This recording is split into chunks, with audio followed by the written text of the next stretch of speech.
Terima kasih sudah mengklik video ini.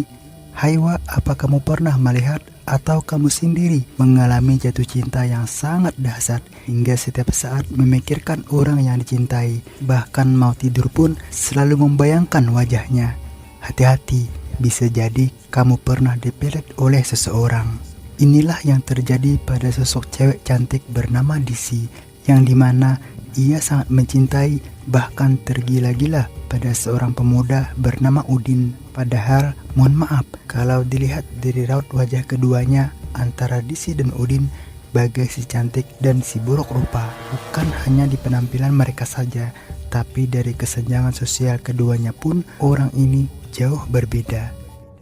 Disi terkenal dengan sebutan anak sultan, sedangkan si Udin kalangan keluarga yang sederhana. Lalu bagaimana Disi bisa jatuh cinta kepada Udin? Kita masuk ke ceritanya. Cikicrot.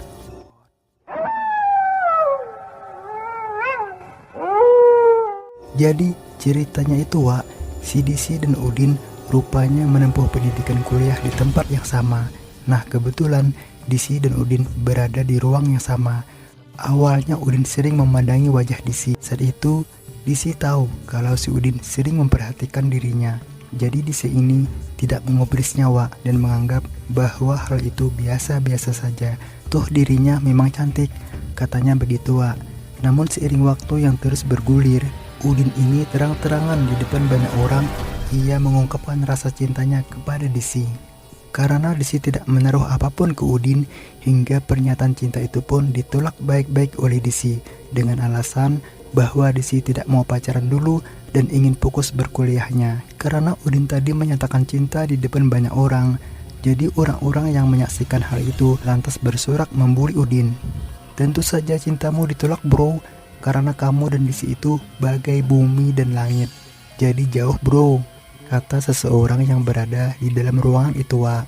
Karena merasa teramat malu, Udin pun buru-buru keluar dari ruangan itu hingga bolos dari mata pelajarannya. Si Udin rupanya tidak kapok-kapok Wak.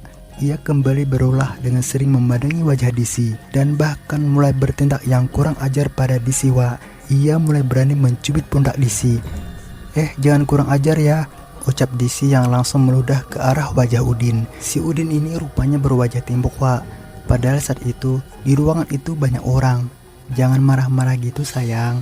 Walau bagaimanapun juga, aku ini calon suamimu yang harusnya kamu jaga, kata Udin yang langsung menyentuh leher Disi. Merasa disentuh, tentu saja Disi menjauh dari situ sambil bla bla bla bla, mengeluarkan kata atau kalimat yang intinya itu marah ke Udin. Malam harinya ketika Disi memejamkan mata untuk tidur, entah kenapa perasaannya was-was seperti lagi dilanda masalah besar. Nggak enak miring ke kiri, dia pindah posisi tidur miring ke kanan. Nggak enak posisi miring ke kanan, dia telantang. Ada apa ya? Kok perasaanku nggak enak banget, kata Disi lalu merubah posisi tidurnya miring ke kanan lagi. Nah, di saat Disi membalikkan badannya, betapa shock dan terkejutnya setelah Disi melihat pocong rebahan menghadap dan memandangi wajah Disi. Wah, mama, teriak Disi sekuat tenaga, lalu bangun ingin keluar dari kamarnya. Sampai di pintu, malah gagang pintunya tak mau muter pula. Jadi semacam terkunci itu Wak. Tolong, mama, papa, tolong, teriak Disi sambil berusaha membuka pintunya. Tidak lama kemudian, karena pintu tadi tidak bisa terbuka, pelan-pelanlah wajah Disi untuk menengok sosok pocong yang tiduran tadi Wak. Setelah ditengok, pocong itu benar-benar tidak nampak Wak. Sambil gemetaran, Disi kembali mencoba membuka pintu, namun sama saja pintu itu tidak bisa terbuka. Tiba-tiba Disi merasakan hembusan napas di belakang, tepatnya di belakang bagian kepalanya Wak. Nah setelah Disi menengok ke belakang, rupanya wajah pocong yang sangat hancur dan bau itu dekat banget dengan wajah Disi. Jadi Disi dan pocong itu sempat saling menatap Wak. Akhirnya Disi pun pingsan.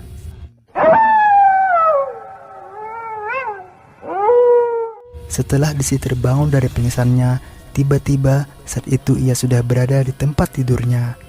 Hah, malam tadi apa aku bermimpi? Tapi kalau itu semua hanya mimpi, lalu kenapa kejadiannya seperti nyata? kata Desi duduk termenung di atas kasurnya. Setelah kejadian itu Wak, si Desi ini langsung sakit seperti demam itu Wak. Karena Desi tidak enak badan, akhirnya hari itu ia tidak bisa hadir untuk mengikuti pelajaran di kuliahnya. Esok harinya, karena Desi sudah merasa sehat, ia pun bisa kembali berkuliah. Dan di sana, waktu Desi berada di ruangan, bertemulah dengan sahabat sesama ceweknya bernama Ningsih. Desi, bagaimana kabarmu? Kok semalam gak masuk kuliah? Chat aku pun gak kamu balas, kata Ningsih ini Wak. Oh, maaf ya Neng, semalam aku gak enak badan, mungkin karena habis mimpi seram, jawab Desi. Emang mimpi apa Des? Kata Ningsih. Anu Neng, mimpi pocong. Akhirnya Desi pun cerita panjang bla bla bla bla tentang apa yang terjadi pada dirinya Wak. Setelah selesai cerita, si Udin yang suka pada Desi ini lewat dari mereka. Nah, begitu Udin lewat sambil tersenyum kepada Desi, tiba-tiba Desi membalas senyuman Udin itu Wak. Melihat si Desi juga tersenyum ke Udin, tentu saja Ningsih merasa terheran-heran. Karena sebelumnya Desi ini jutek banget ke Udin, dan bahkan sepengetahuan Ningsih, si Desi sahabatnya itu merasa ilfil terhadap Udin. Hal itu tentu saja ditanyakan Ningsih ke Desi. Desi, kenapa kamu mau membalas senyumannya? Nanti dikira dia kamunya suka, kata si Ningsih. Tak apa tuh Neng, orang senyum sama aku, ya aku balas senyum. Lagian kita nggak tahu kan, orang yang selama ini kita benci, siapa tahu suatu hari nanti adalah pasangan hidup kita, kata si Desi. Melongolah si Ningsih mendengar pernyataan sahabatnya seperti itu. Ini pasti ada yang tidak beres, ucap Ningsih dalam hatinya.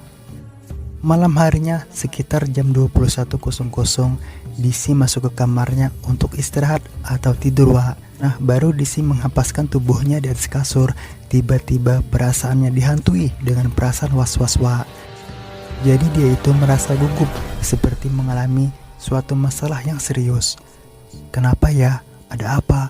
Kok rasanya gak enak banget, kata si Desi seketika Desi terbangun dari tidurannya karena melihat jendela kamarnya terbuka.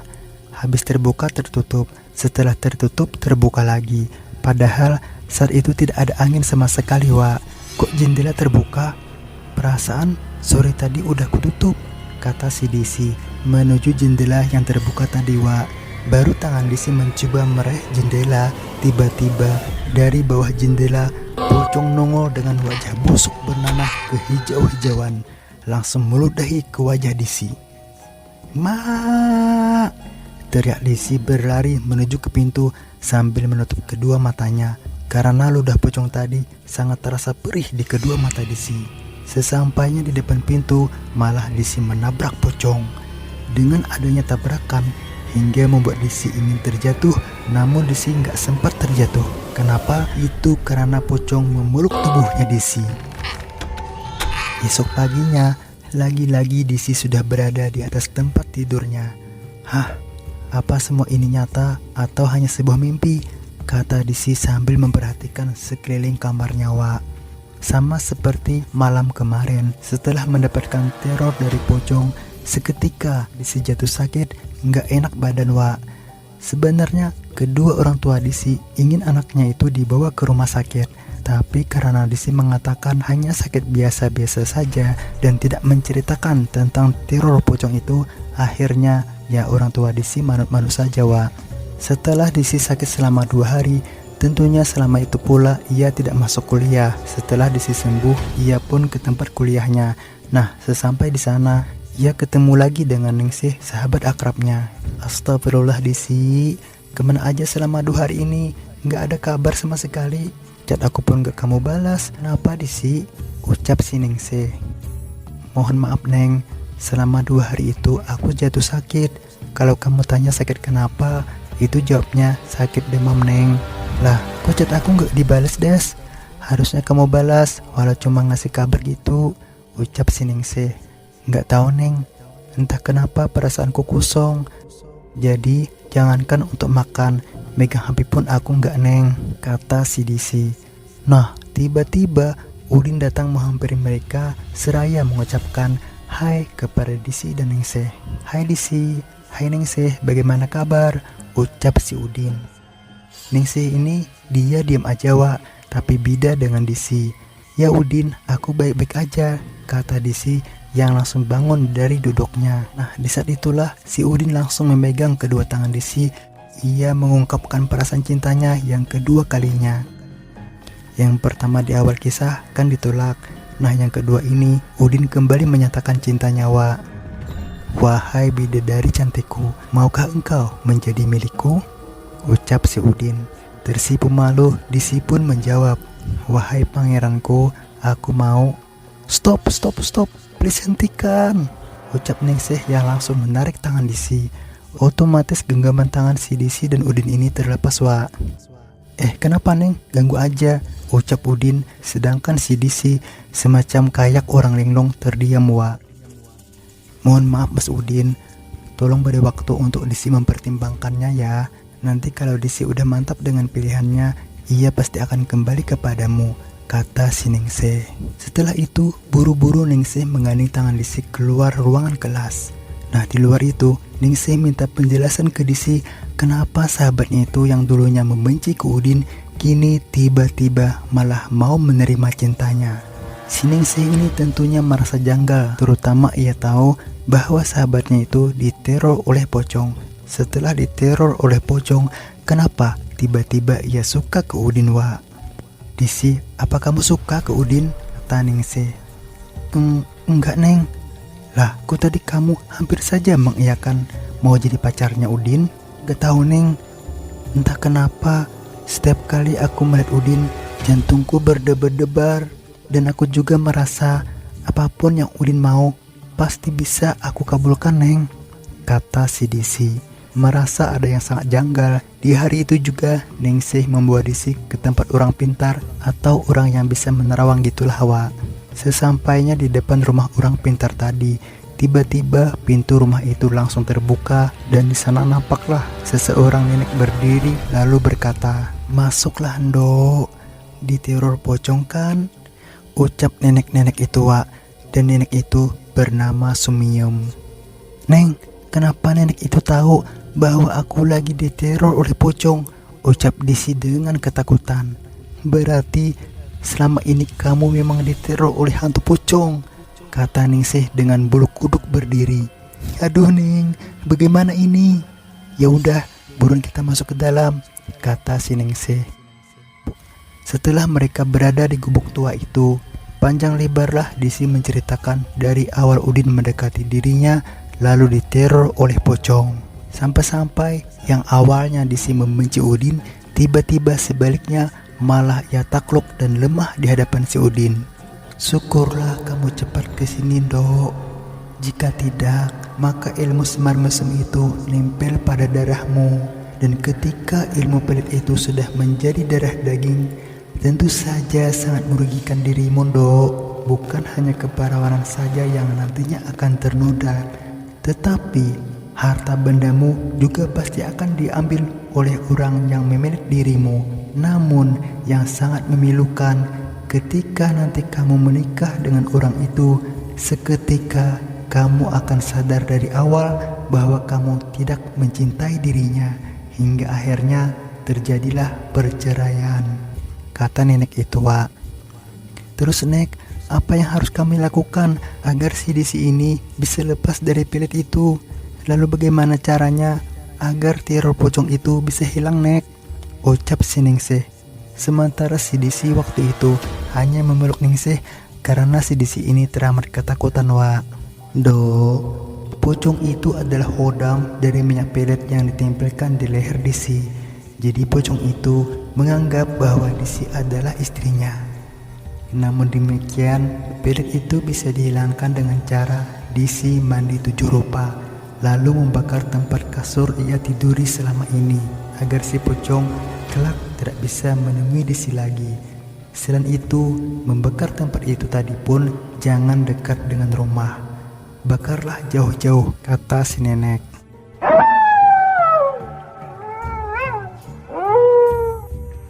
Setelah dari tempat nenek Sumiyem tadi, buru-burulah Disi dan Ningsih ke pasar untuk mencari bunga 7 rupa, Wak.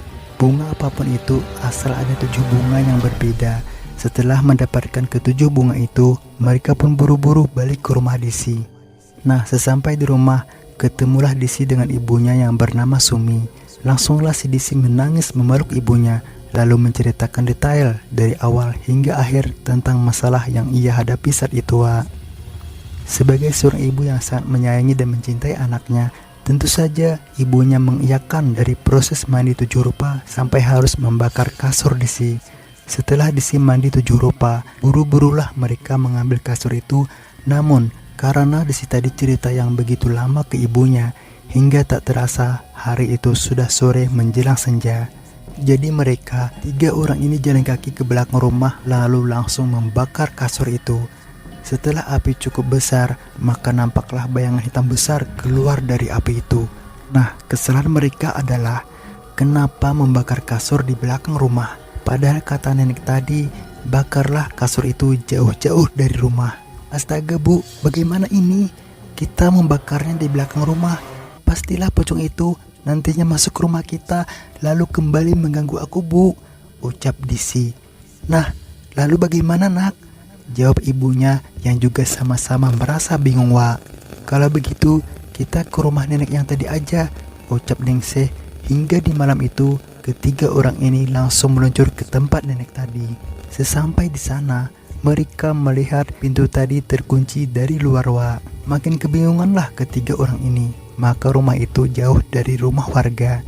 Kayaknya nenek nggak ada di rumah, kata si Disi. Tenang nak, tenang. Mungkin neneknya lagi keluar rumah sebentar, kita tunggu aja nak, jawab ibunya. Nah, tidak lama kemudian datanglah seorang laki-laki paruh baya menghampiri mereka dan menanyakan tentang keperluan apakah, hingga 3 orang ini berada di depan gubuk tua, dan orang itu bernama Agus. Mohon maaf Pak, kira-kira nenek ini kemana ya? Dan kapan kembalinya? Tanya Ningsih. Agus pun menjawab, hah? Maksudnya nenek Sumiyum? Iya Pak, jawab ketiga orang tadi. Nenek Sumiyum itu sudah meninggal 3 tahun yang lalu. Tuh kuburannya di samping gubuk, jawab Agus. Lalu siapa sosok nenek yang mereka temui tadi, Wak? Silahkan subscribe untuk melanjutkan cerita ini. Thanks for watching, bye.